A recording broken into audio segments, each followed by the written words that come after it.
Bwana Yesu asifiwe. Namshukuru Mungu kwa nafasi nyingine tena niliyopata. Kwanza kwa uzima alionipatia, lakini kwa nafasi ya kusimama mahali hapa kama chombo cha kufikisha ujumbe ambao Mungu ameukusudia kusema nasi siku ya leo. Bwana Yesu asifiwe sana. Jina langu naitwa Asante Amani Bale. Na leo tutakwenda kujifunza somo linalosema maisha yanayoongozwa na Roho Mtakatifu. Maisha yanayoongozwa na Roho Mtakatifu. Na tutakwenda kusoma katika kitabu cha Wakorintho wa kwanza. Wakorintho wa kwanza sura ile ya 2 mstari wa 9. Wakorintho wa kwanza sura ya 2 mstari wa 9, Biblia inasema: lakini kama ilivyoandikwa, mambo ambayo jicho halikuyaona wala sikio halikuyasikia wala hayakuingia katika moyo wa mwanadamu, mambo ambayo Mungu aliwaandalia wampendao. Lakini Mungu ametufunulia sisi kwa Roho, maana Roho huchunguza yote, hata mafumbo ya Mungu. Maana ni nani katika binadamu ayajuaye mambo ya binadamu ila roho ya binadamu iliyo ndani yake? Vivyo hivyo na mambo ya Mungu hakuna yafahamuye ila Roho wa Mungu. Lakini sisi hatukuipokea roho ya dunia, bali Roho atokaye kwa Mungu, makusudi tupate kuyajua tuliyokirimiwa na Mungu. Naye twayanena si kwa maneno yanayofundishwa kwa hekima ya kibinadamu, bali yanayofundishwa na Roho, tukiyafasiri mambo ya rohoni kwa maneno ya rohoni. Basi mwanadamu wa tabia ya asili hayapokei mambo ya Roho wa Mungu, maana kwake huyo ni upuuzi, wala hawezi kuyafahamu kwa kuwa yatambulikana kwa jinsi ya rohoni. Lakini mtu wa rohoni huyatambua yote, wala yeye hatambuliwi na mtu. Maana ni nani aliyeifahamu nia ya Bwana amwelimishe? Lakini sisi tunayo nia ya Kristo. Wakorintho wa kwanza sura hiyo ya 3 mstari wa 1 hadi wa 4. Lakini ndugu zangu, mimi sikuweza kusema nanyi kama na watu wenye tabia ya rohoni, bali kama na watu wenye tabia ya mwilini, kama na watoto wachanga katika Kristo. Na aliwanywesha maziwa, sikuwalisha chakula, kwa kuwa mlikuwa hamjakiweza, naam hata sasa hamkiwezi. Kwa maana hata sasa ninyi ni watu wa tabia ya mwilini. Maana ikiwa kwenu kuna husuda na fitina, je, si watu wa tabia ya mwilini? Si watu wa tabia ya mwilini ninyi? Tena mnaenenda kwa jinsi ya kibinadamu. Maana hapo mtu mmoja asemapo mimi ni wa Paulo, na mwingine mimi ni wa Apolo, je, ninyi si wanadamu? Bwana Yesu asifiwe. Mungu alimuumba mwanadamu kwa makusudi, lakini shauku kubwa ya Mungu ilikuwa ni kuwa na ushirika mzuri na mwanadamu. Na Mungu ni roho. Kwa hiyo ushirika huo na mwanadamu utakuwa kwa jinsi ya roho. Bwana Yesu asifiwe sana. Lakini dhambi ikaingia ikaharibu ushirika huu baina ya Mungu na mwanadamu. Lakini pia kwa upendo wa Mungu akamtuma mwanae Yesu Kristo ili arejeshe ule ushirika ambao ulikuwa umepotea kwa kifo cha Yesu pale msalabani. Na tukarejeshewa ushirika uliokuwa umekufa kwa sababu ya dhambi, ila kwa ajili ya kifo cha Yesu Kristo pale msalabani na sisi kumwamini yeye, basi tukarejeshewa ule ushirika ambao ulikuwa umeharibika. Tukawa watu tunaomwamini Kristo, watu wa Kristo. Bwana Yesu asifiwe.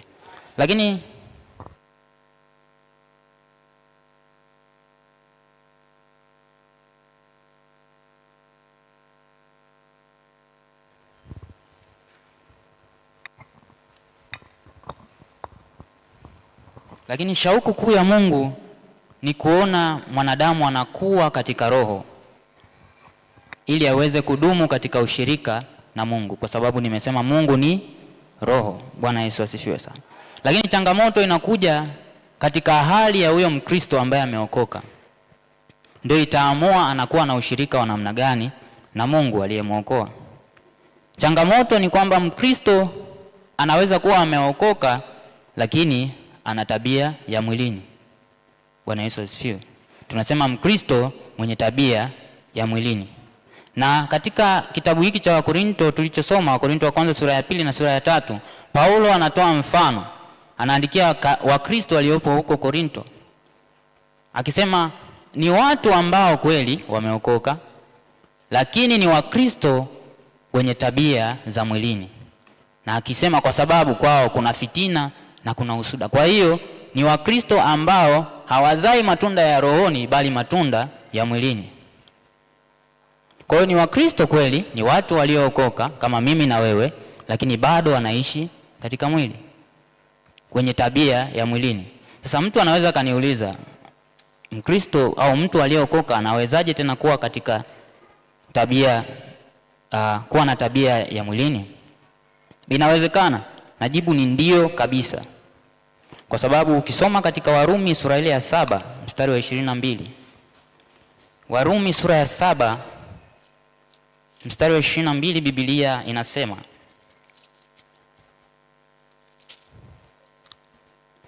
kwa maana naifurahia sheria ya Mungu kwa utu wa ndani, lakini katika viungo vyangu naona sheria iliyo mbali inapiga vita na ile sheria ya akili zangu na kunifanya mateka ya ile sheria ya dhambi iliyo katika viungo vyangu. Ole wangu maskini mimi, ni nani atakayeniokoa na mwili huu wa mauti? Bwana Yesu asifiwe. Huyu ni Paulo pia anaandika.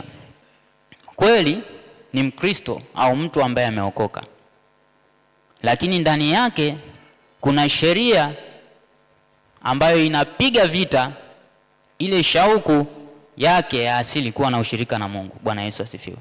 Mwanadamu ana roho, ana nafsi na ana mwili. Lakini sehemu ya mwanadamu ambayo inakuwa na ushirika na Mungu ni roho ya mwanadamu. Hiyo ndio inakuwa na ushirika na Mungu ambaye ni roho. Lakini Mkristo mpaka anafika kuwa Mkristo mwenye tabia ya mwilini, maana yake ameshindwa katika vita ambayo inapiganwa ndani yake baina ya roho yake, yani utu wa ndani, na mwili. Kwa sababu hivi viwili vimepingana. Roho ya mwanadamu inataka kuwa na ushirika na Mungu, lakini mwili asili yake ni uadui na Mungu. Na hapa Paulo anasema, utu wangu wa ndani unatamani kuwa na ushirika na Mungu, unatamani mambo ya Mungu, lakini kuna sheria nyingine ambayo sasa ndiyo mwili inapinga vita ile shauku yangu ya ushirika na Mungu. Bwana Yesu asifiwe. Ndio maana mtu anaweza kuwa Mkristo, anatamani kusoma neno au anatamani kuwa mtu wa maombi, lakini kila akijaribu kufanya hivyo anashindwa, anajikuta kuna kitu kinamzuia ndani mwake. Ndio Paulo anasema kuna sheria nyingine ambayo inakinzana. Bwana Yesu asifiwe sana. Na tunapozungumzia mwili, hatuzungumzii mwili huu tunaouona hapa. Tunazungumzia dhambi ya asili. Bwana Yesu asifiwe. Tunazungumzia nini? Dhambi ya asili ambayo imerithiwa kwa Adamu baada ya anguko. Kwa hiyo ipo. Lakini Mkristo ambaye ni wa rohoni, dhambi ya asili haimtawali, bali roho yake inakuwa na nguvu kuliko mwili wake. Bwana Yesu asifiwe sana. Na roho inawezaje kuwa na nguvu kuliko mwili wako? Ni pale utakapoamua kuilisha zaidi roho yako kuliko mwili wako. Lakini Mkristo mwenye tabia ya mwilini ni yule ambaye ameshindwa kuilisha roho yake, kwa hiyo amejikuta mwili wake una nguvu kuliko roho yake. Ndani ya mwanadamu kuna vita inapigana baina ya roho na mwili. Na mwenye maamuzi ya kipi kishinde ni wewe mwenyewe. Utaamua kipi ukipe nguvu ya kushinda. Je, utailisha roho yako kwa maombi, kwa neno la Mungu na kwa Roho Mtakatifu, au utaulisha mwili wako kwa mambo haya ya dunia ambayo yanaonekana kila siku? Kwa hiyo maamuzi yako kwa mtu mwenyewe. Lakini sasa Mkristo mwenye tabia ya mwilini, vita hii ameisha shindwa. Kwa hiyo mwili wake umechukua nafasi. Kwa hiyo roho haina nguvu tena. Ndio maana hawezi kuzalisha tunda la roho. Ni Mkristo ambaye kwake kusamehe ni kazi, kwake kupenda hawezi. Bwana Yesu asifiwe sana. Umewahi kusikia Mkristo anasema mimi yule siwezi kumsamehe kwa jambo alilonifanyia? Unaambia msamehe tu, lakini anasema hivi, unajua alilonifanyia? Kwa sababu hawezi kuzaa matunda ya rohoni. Bwana Yesu asifiwe. Kwa sababu yeye sio Mkristo wa rohoni, bado ana tabia ya mwilini. Biblia inasema umpende adui yako. Ni amri ngumu kidogo, lakini inawezekana kwa Mkristo wa rohoni. Ila yule anayeishi mwenye tabia ya mwilini, kwa sababu mwili wake umeishinda roho, kwa hiyo hata kama atakuwa anasikia ndani yake kwamba Mungu anataka umpende adui yako, lakini hawezi kumpenda, itakuwa ni vigumu kwake, kwa sababu bado hawezi kuzaa tunda la roho, kwa sababu ni Mkristo ambaye ana tabia ya mwilini. Bwana Yesu asifiwe. Na nikatoa sababu zinazomfanya mtu aweze kuwa Mkristo mwenye tabia ya mwilini. Ni pale atakapoamua kuulisha mwili wake zaidi kuliko roho yake. Nikasema roho yako unaweza ukailisha kwa maombi, neno la Mungu, Roho Mtakatifu, kujaa kila siku Roho Mtakatifu. Lakini ukishindwa kufanya hivyo, ukiona ni Mkristo ambaye kwako maombi ni shida, yaani maombi ni kama mzigo, kusoma neno la Mungu unasoma labda mpaka uje kanisani, na wengine ni Mkristo lakini hata nyumbani Biblia hana. Ndio nafahamu tuna smartphone, mwingine anayo lakini ipo tangu wa download hajawahi kuisoma. Ni Mkristo mwenye tabia ya mwilini. Bwana Yesu asifiwe. Hebu tuangalie baadhi ya sifa za Mkristo wa namna hii. Mkristo mwenye tabia ya mwilini anahangaika au hawezi kudhihirisha tunda la roho kama nilivyosema. Bwana Yesu asifiwe. Upendo, utu wema, fadhili, kwake ni changamoto. Nikasema hapo awali, kusamehe tu ni shida, kupenda ni shida, uvumilivu kwake ni shida. Mkristo mwenye tabia ya mwilini anaweza akapretend kama amesamehe, lakini kiuhalisia hajasamehe. Ndio yule akikutana na mtu bado kuna kile kitu ndani mwake, kuna ile hasira bado ipo. Bwana Yesu asifiwe. Kwa sababu bado kuna sheria iko ndani mwake ambayo ameshindwa kuishinda. Bwana Yesu asifiwe sana. Mkristo mwenye tabia ya mwilini hawezi kujitoa kwa mambo ya Mungu, hajajikomiti kwa Yesu Kristo. Ni yule Mkristo ambaye kusoma Biblia anaweza akasoma, lakini sio kwa sababu ana shauku ya kusikia Mungu anasema nini kutoka kwenye neno lake. Anasoma kama tu utaratibu ambao umewekwa. Ni yule Mkristo ambaye anakuja kanisani kama routine, yani tu kama kwa sababu ni utaratibu, ila sio kwa sababu ana shauku ya kukutana na uwepo wa Mungu. Ndio maana kwake kukosa kanisani au kukosa ibada haumii sana, kwa sababu hana shauku ya uwepo wa Mungu kwa kiasi hicho. Na huwa kuna kale kamsemo kwamba sina muda. Mkristo wa tabia ya mwilini huwa na haka kamsemo, sina muda. Bwana Yesu asifiwe. Lakini Mkristo wa namna hiyo akipata changamoto atapata muda na Mungu. Akiwa yuko mzima, ana nguvu, ana afya, anaweza akafanya mambo yake, na ukimwambia mambo ya Mungu atakwambia sina muda, nimebana. Lakini akipata changamoto labda kwenye ndoa au kazini, Mkristo huyo utamuona kila siku anakuja kanisani peke yake kufanya maombi. Je, alikuwa hana muda au alikuwa hajaamua kuwa na Mungu? Bwana Yesu asifiwe. Huyo ni Mkristo mwenye tabia ya mwilini.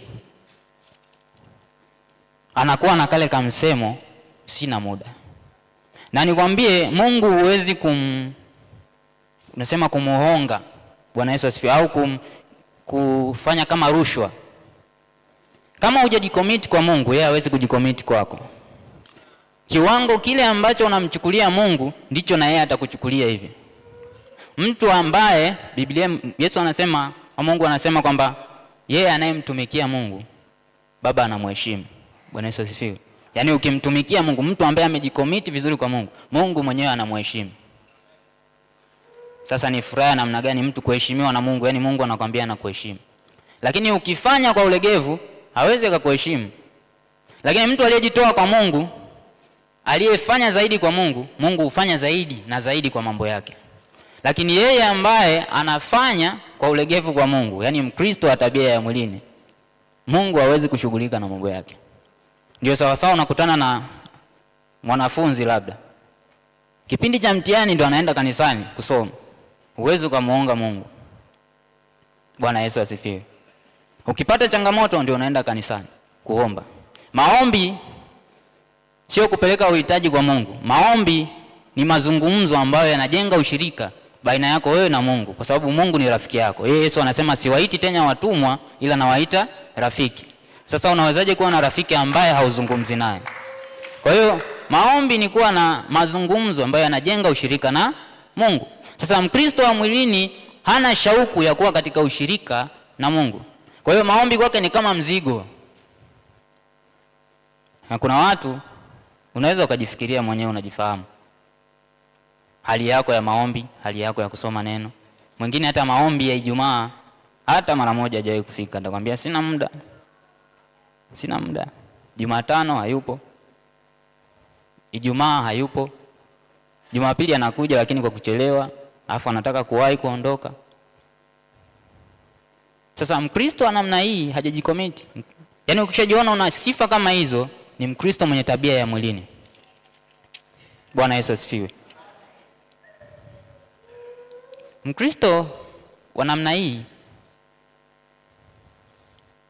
huwa ana excuse nyingi, yani vile visababu vingi sana. Ana sababu ambazo hazina maana nyingi kuhusu huduma. Nimewahi kuona mtu mmoja kwa tunafanya naye huduma. Sasa ni kwenye vikundi vya uimbaji. Sasa ukute mazoezi yameangukia siku ambayo kuna dabi ya Simba na Yanga. Hapo anakuambia ndugu yangu mimi leo nisamee, hata Mungu anaona.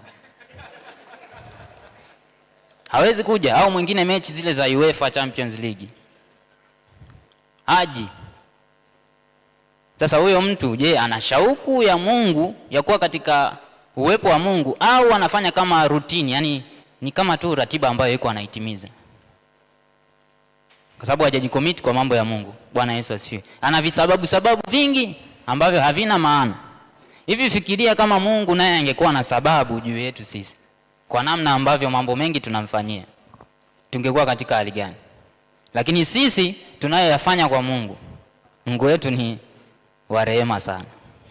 Mtu au Mkristo wa tabia ya mwilini hawezi kuidefend imani yake, yani hata kama ni kwa kusema ukweli japokuwa unauma. Ndio wale unakuta Mkristo anakuambia nilisema uongo lakini uongo mtakatifu. Hamnaga uongo mtakatifu. Bwana Yesu asifiwe. Mimi nimeshawahi kukutana na Wakristo wa namna hii. Ni Mkristo mwenye tabia ya mwilini. Ukiona anaanza kusema hivyo ni mwenye tabia ya mwilini. Anasema ni uongo mtakatifu. Ilibidi tu nimwambie bosi wangu kama uongo. Yaani anajaribu kupamba kitu cha dunia akionekana kana kwamba ni kizuri kwenye ufalme wa Mungu. Kana kwamba amefanya kwa ajili ya Mungu lakini ni dhambi. Mkristo wa namna hii ni Mkristo wa mwilini. Hana shauku tena ya kumtumikia Mungu.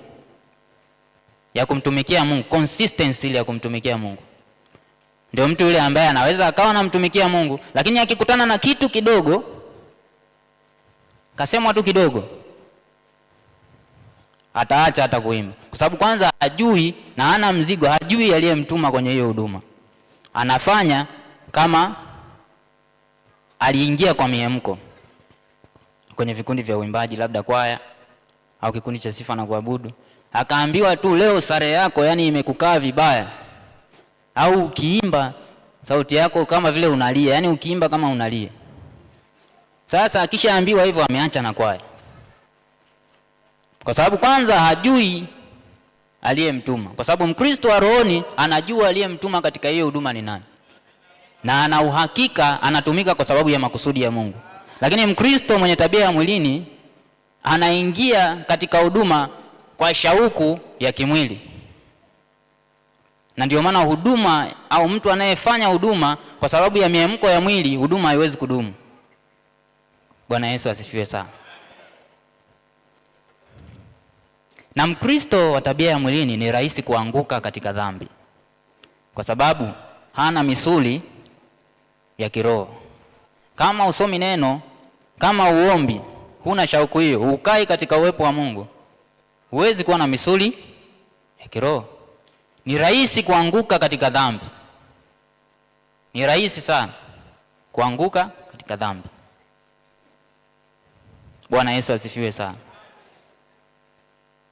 Sasa mtu anaweza kuniuliza pia, je, Mkristo wa rohoni anaweza kurudi kuwa Mkristo wa mwilini? Jibu ni ndio kabisa. Bwana Yesu asifiwe. Mkristo ambaye unajiona upo kiroho vizuri, ukizubaa bado unaweza kuwa Mkristo wa mwilini. Ukisoma Wagalatia sura ya 3 mstari wa 3.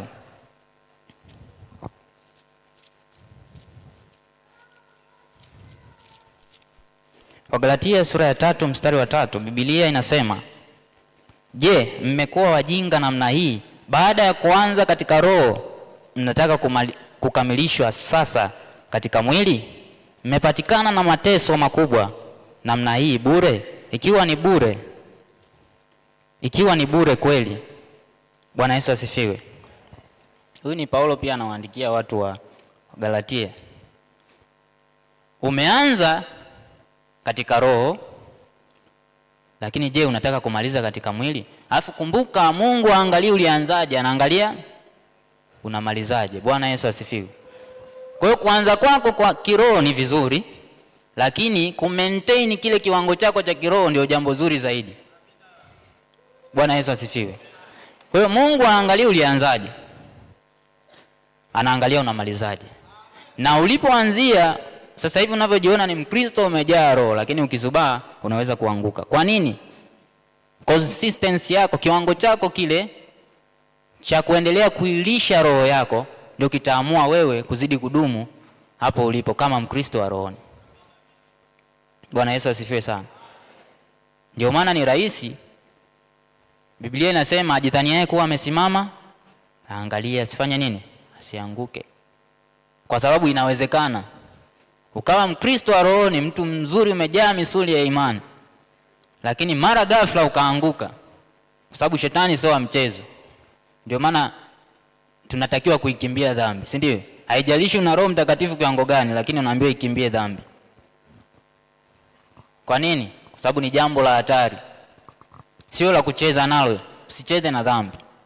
Sasa Mkristo aliyejaa Roho Mtakatifu, Mkristo wa rohoni, usipokaa vizuri katika kuilisha roho yako kwa neno la Mungu, kwa maombi na kwa kuzidi kujaa Roho Mtakatifu, utarudi kuwa Mkristo wa mwilini.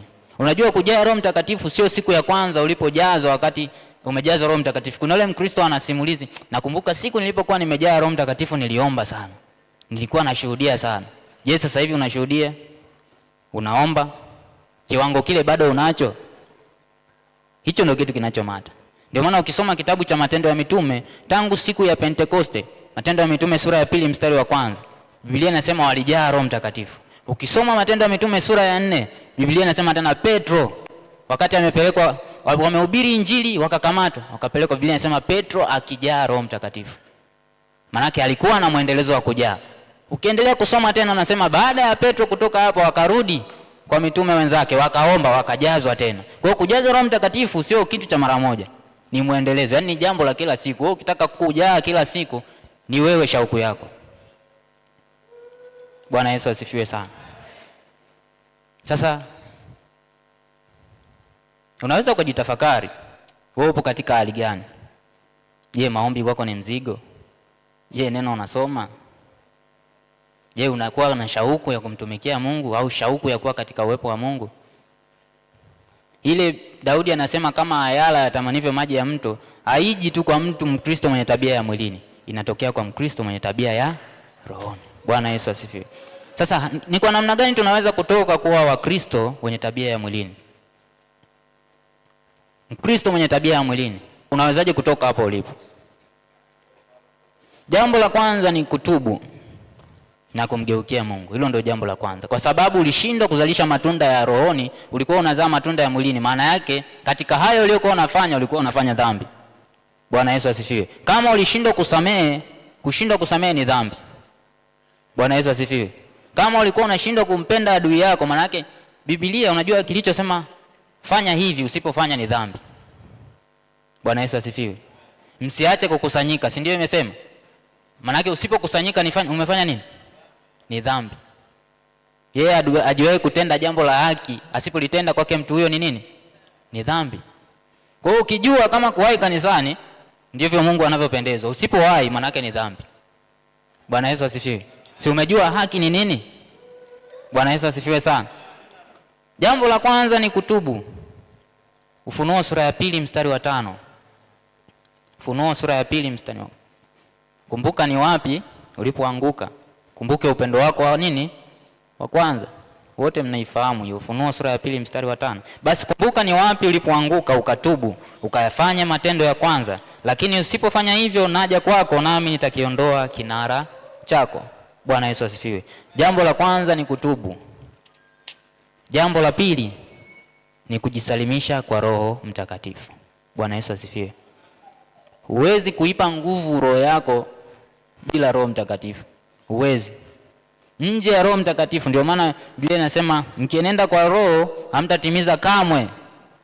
Umeona hilo neno? Hamtatimiza, alafu kuna nini? Kamwe. Bwana Yesu asifiwe. Tamaa za mwili. Mtu anaenda kwa Roho, tamaa za mwili hawezi kuzitimiza.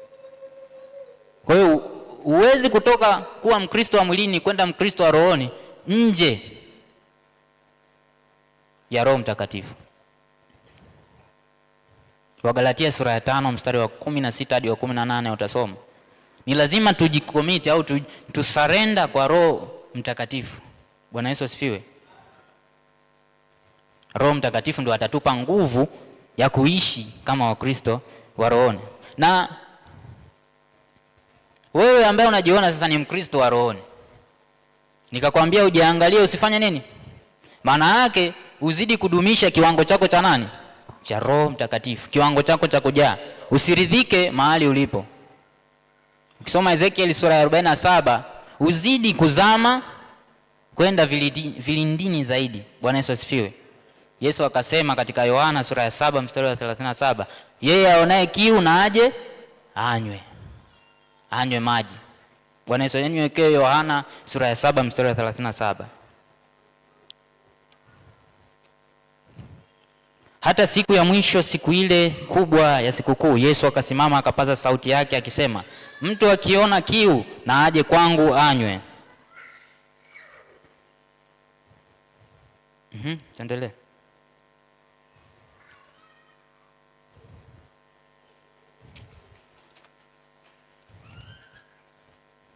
Yohana sura ya 7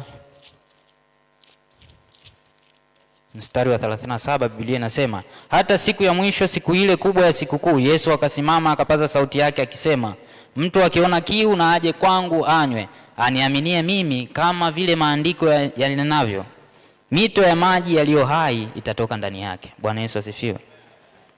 Kuzama zaidi katika Roho Mtakatifu, mito ya maji yaliyo hai itatoka ndani mwako. Hapo anazungumzia habari za Roho Mtakatifu.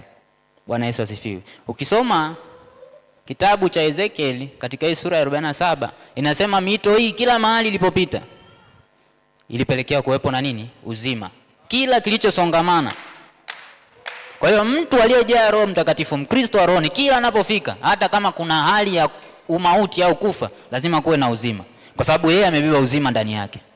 Roho Mtakatifu ndio atoaye uzima. Bwana Yesu asifiwe. Kwa hiyo Mkristo wa rohoni popote alipofika, katika hali yoyote ambayo kunaonekana hakuna matumaini ya kuwepo kwa uzima, yeye anaweza kufanya sehemu hiyo kuwepo na uzima. Ukisoma Ezekiel sura ya 47 inasema katika mito hii ilipopita maeneo hayo kulikuwa na wingi wa samaki. Bwana Yesu asifiwe. Mkristo wa rohoni popote atakapokuwepo, yeye atafanyika baraka hata kama hakukuwepo na baraka, kwa sababu yeye ndio chanzo cha baraka. Ndani mwake, ndani ya moyo wake, mito ya maji yaliyo hai inatoka. Bwana Yesu asifiwe. Huyo ni Mkristo wa rohoni. Popote atakapokwenda atakuwa baraka. Popote atakapokwenda atafanyika chanzo cha uzima. Na katika neno lolote ana ujasiri wa kutamka, hata kama mazingira yanaonesha haliwezekani, inawezekana. Ezekiel aliambiwa itamkie, itabirie mifupa, si ndio? Akasema neno, kilichofanya uzima uende katika ile mifupa ni Roho. Bwana Yesu asifiwe. Roho. Kwa hiyo Mkristo wa rohoni, kwa sababu ana roho wa Mungu ndani yake ambaye analeta uzima, anaweza akatamka hata kwa jambo ambalo kwa uhalisia haliwezekani na likawa. Na ana ujasiri huo kwa sababu mtu wa rohoni haenendi kwa kuona. Biblia inasema sisi hatuenendi kwa kuona, ila kwa nini? Kwa imani. Tunaenenda kwa imani kwa sababu tunajua aliyemo ndani mwetu, tuna uhakika na yeye aliyemo ndani mwetu. Bwana Yesu asifiwe. Ndio maana Elisha akasema siku ile, kesho unga utauzwa kwa shekeli moja. Akati anatamka hivyo, eneo hilo katika huo mji kuna njaa, watu mpaka wanakula mavi ya njiwa na yanauzwa. Alafu mtu mmoja anasimama anasema kesho kutauzwa unga. Ndio maana akida mmoja alisema hata Mungu ashuke nadhani kwamba jambo hili halitawezekana. Lakini kumbe mtu wa rohoni ana ujasiri na uhakika wa kile anachokisema, kwa sababu nguvu ya Mungu hufanya hata kinyume ya kanuni za dunia. Ndio maana Sara alikuwa amefikia ukomo wa kuzaa, lakini akazaa, kwa sababu kwa Mungu hakuna linaloshindikana. Sasa mtu wa rohoni anaweza akatamkia jambo lolote au hali yoyote ambayo kibinadamu haileti, unaweza ukamwona kama chizi, na uzima ukatokea, kwa sababu ndani mwake kuna nguvu inayobeba uzima. Bwana Yesu asifiwe sana. Jambo lingine, baada ya kujazwa Roho Mtakatifu, lazima kuusulubisha, to crucify the flesh, yani kuusulubisha mwili wako kwa kufunga na kuomba. Bwana Yesu asifiwe. Hiyo consistency ya maintain huyo Roho Mtakatifu aliyemo ndani mwako, uwezo wa kuzidi kubaki katika kiwango kile kile cha kujaa, una gharama. Lazima uwe Mkristo wa kufunga, Mkristo wa kuomba, kwa sababu kufunga ni kuutiisha mwili wako alafu kuipa nguvu roho yako. Nimekwambia hapo awali, ndani mwako kuna vita baina ya mwili na nini? Na roho. Na wewe ndio mwenye kuamua vita hiyo. Either roho yako iwe na nguvu ili utende mambo ya Mungu, au mwili wako uwe na nguvu ili ufanye matakwa ya mwili. Kwa kufunga maana yake unautiisha mwili alafu unaipa nguvu roho yako ili uzidi kufanya mambo ya Mungu. Sasa lazima usulubishe mwili wako kwa maombi. Mkristo wa rohoni, maombi kwake ni kawaida. Maombi ni pumzi ya Mkristo wa rohoni. Bwana Yesu asifiwe. Yeye maombi ni kama pumzi. Ukikosa pumzi unakufa. Yaani ni Mkristo wa rohoni. Nimewahi kukutana na mtu, yaani unamkuta siku hajatulia, nikamwambia una shida gani? Sijaomba leo. Nikamwangalia. Akasema sawa. Yaani hujaomba ndo, yaani ajisikii kukuwa na uhuru kama siku imepita hajaomba. Mkristo wa rohoni, kwa sababu maombi nikasema sio kupeleka uhitaji, ni kuwa na ushirika na nani? Na Mungu. Kwa hiyo Mkristo wa rohoni anatamani kuwa kila siku anazungumza na rafiki yake Mungu. Bwana Yesu asifiwe. Kusoma maandiko kwake ni kitu cha kawaida. Ni jambo la mwisho. Ilishe roho yako kwa neno la Mungu. Jambo la mwisho. Luka sura ya 4 mstari wa 4. Mtu ataishi kwa mkate tu, bali katika kila neno linalotoka katika nini? Kinywa cha Mungu. Tena sio tu kuilisha roho yako kwa neno la Mungu, kuilisha roho yako kwa neno la Mungu kila siku. Bwana Yesu asifiwe. Kila siku. Nimewahi kukutana na mtu Mkristo, unamwambia nipe dakika 5 za kuhubiri. Mimi wakati nasoma advance nilikuwa pia nasimamia kipindi ka dakika 5 katika vipindi vya dini, dakika 5. Lakini pia katika vikundi tofauti tofauti vya uimbaji. Dakika 5 hubiri hizo hapo. Mtu anakufungulia, ni mwimbaji anasoma hapo mwanzo, Mungu aliumba mbingu na nchi. Biblia inatufundisha tupendane. Amemaliza. Huyo ni Mkristo. Maana yake kutokujua neno ni kutokumjua Mungu unayemwabudu. Kwa sababu Mungu amejifunua kwetu kwa neno. Bwana Yesu asifiwe. Mtu mwingine anasoma hapo mwanzo kulikuwako na neno. Alisoma Mwanzo sura ya 1 mstari wa 1. Hapo mwanzo kulikuwako na neno. Naye neno alitoka kwa Mungu. Alafu akaishia hapo. Ndio maana mimi watu kama hao kwenye huduma nilikuwa nawatimua, nawaambia wewe nenda kwanza kasome maandiko ili umjue Mungu, alafu ndio uje, kwa sababu bado hujamjua Mungu. Kwa sababu Mungu amejifunua kwetu kwa nini? Kwa neno. Bwana Yesu asifiwe sana. Sasa lazima ujilishe. Mkristo wa rohoni lazima anataka kumjua zaidi Mungu. Ndio ile zaidi nimfahamu Yesu, nijue pendo la wake na wokovu wake. Bwana Yesu asifiwe sana. Huyo ni Mkristo wa rohoni. Zaidi unamjuaje Yesu? Kwa kujilisha neno lake. Bwana Yesu asifiwe sana. Naomba tusimame.